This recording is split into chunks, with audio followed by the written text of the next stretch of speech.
Hello everyone, this is Erik, the Asian movie enthusiast. This is my review of Public Enemy, a South Korean dramatic thriller from 2002 about a mentally unbalanced detective who sets his sights on a murderer. So yes, our protagonist is a dirty cop who has internal affairs on his butt, and for a variety of good reasons. For example, he attempts to move 3 kilos of drugs using his criminal contacts, but the recent crackdowns by the police department are causing issues for him.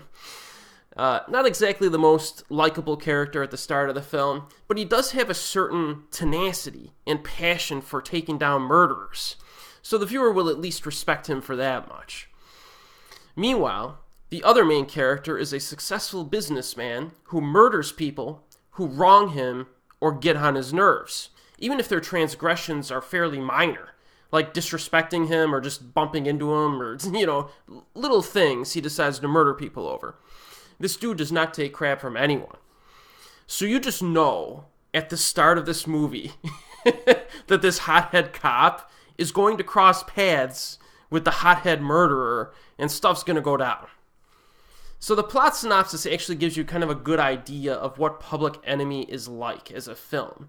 There are a lot of angry people in this movie who do not always think rationally.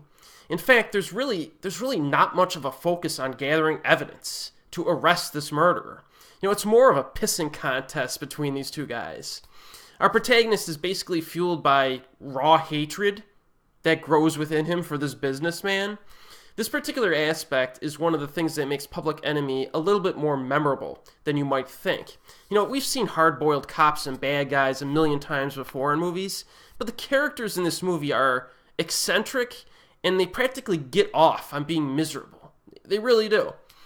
And by the way, films like this are the reason why international fans of cinema know so many Korean swear words, because they're belted out with reckless abandon in this. I did find it interesting, though, that the opening hour or so of this movie consists of both characters getting into separate conflicts and roughing people up in their own separate kind of stories. They do not really begin to cross paths until around the 50-minute mark or so. However, in this case, I do think that the script writing decision does benefit the film because we get to know these characters before they clash. And I do think that the runtime is a bit long at 2 hours and 18 minutes. And I did feel that the film dragged a bit during the second half. The first half kept me engaged basically all the way through. The second half, there were little pockets where I was getting a little tiring. But at least it ends with a satisfying finale. There is an element of black humor in this movie, and the theme of the wealthy who look down on the working class is prevalent throughout. And that's probably some of the reason for the protagonist's constant anger. Both leads are very good in this. Kyung-gu has been in a bunch of good flicks over the years, with Memoir of a Murderer being one of his recent memorable roles. Public Enemy is one of his more energetic performances, and because of that, he's pretty fun to watch in this. Sung-jae is sufficiently unlikable as the murderer, but looking back on his career, it would seem that most of his more impressive titles were during the early phase of his career.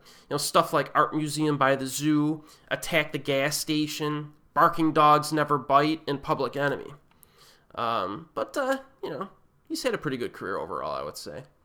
Outside of the long runtime, one other flaw that I noticed is that, the lack of details regarding evidence and forensics does result in maybe a somewhat contrived moment later on in the film when one piece of vital evidence was discovered that probably would have been found sooner in the film if a basic autopsy was performed. There's stuff like that in this, but it's not really that big of a problem for me because the film really doesn't choose to focus on it too much. But Public Enemy is a solid flick. A lot of people really like this one. People used to talk about this film more on message boards back in the day. I don't hear it mentioned all that often anymore. So it's worth checking out. It's available on Region 1 DVD with English subtitles. And as always, we'll see you next time.